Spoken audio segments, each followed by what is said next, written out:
And for the final time at Monza, we're racing. Slow getaway from Niederhauser, he's stalled. Great getaway from Harvey.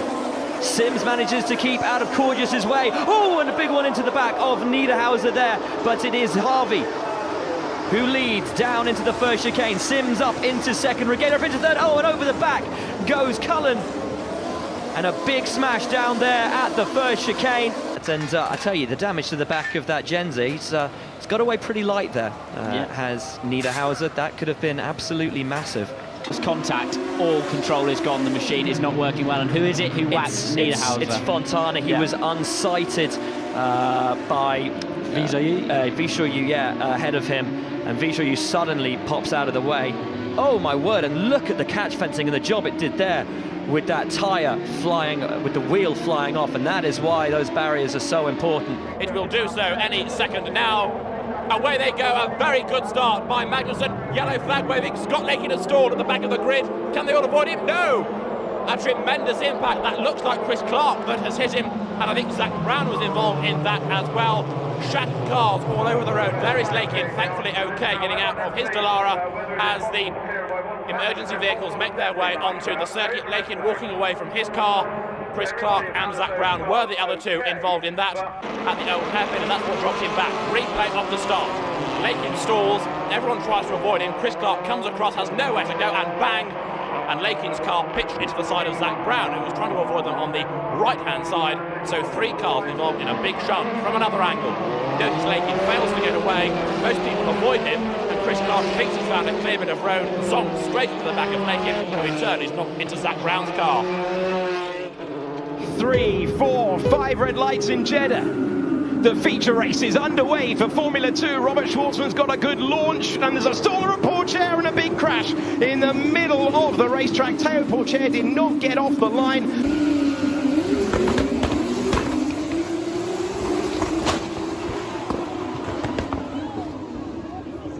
Mika Hülkenberg on pole from Sergio Perez, Vitaly Petrov and Kamui Kobayashi. Closest to us is Sakon Yamamoto, just creeping a little, gets on the brakes, he stalled it I think, on board with Kobayashi, didn't make the greatest of starts. Oh, contact, big contact. That is into the back of Sakon Yamamoto's car, no question about it. That's Yamamoto, or what remains of his car I would think, being shunted out of the way. So it's another red and white car, which, there's Yamamoto now, the safety car being scrambled. Roldan Rodriguez, Rodolfo Gonzalez rather. Oh! They're very lucky. I mean, he actually caught him quite a glancing blow. It was the front right corner of Berman's car to the left rear of Yamamoto's car. Yeah. Had he caught him, tubbed to gearbox, that would have been a big hit. Tell you what though, Yamamoto's car, as you say, if he'd hit him right behind, he would probably actually have gone straight over the top. Fermi, spettacolare, come sempre, impegnativa, il semaforo che si spegne e vediamo il via con Mick Schumacher che si va subito ad inserire alle spalle un botto veramente forte. L'abbiamo sentito tra l'altro anche qui sotto la nostra postazione, abbiamo proprio la postazione sul rumore del botto, diciamo, che c'è stato purtroppo. Vediamo i piloti che sono coinvolti, abbiamo Mariano Lavigna che è coinvolte, c'è una vettura abbastanza danneggiata, ma abbiamo avuto modo di vedere la numero 6 e per i piloti andiamo a rivedere, grazie alla regia di Mauro Valentinuzzi, vediamo il contatto al via che c'è stato, quindi purtroppo sì, una vettura pilota che non è partita e non sono riuscita ad evitarla. E quindi in 3 sono 4 addirittura, come potete vedere.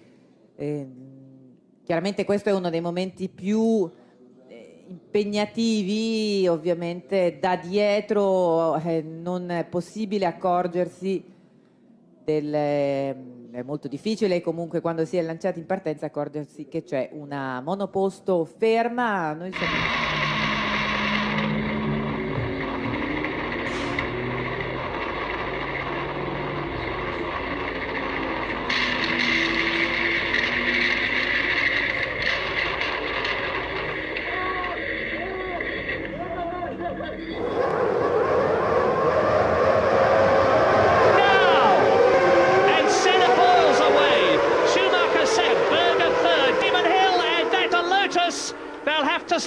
race, I'm sure, because there's debris on the circuit. That is Pedro Lamy. It's Pedro Lamy, who, the young Portuguese driver, who was right at the back of the grid in 22nd place, and that is one of the Benettons, so that has to be JJ Leto. And Lamy is all right. We've seen a lot of very, very badly broken motor cars, sadly, at Imola over the last 2 days, and there is absolutely not a shadow of doubt in my mind as you look at car number 6 with its left wheel ripped off.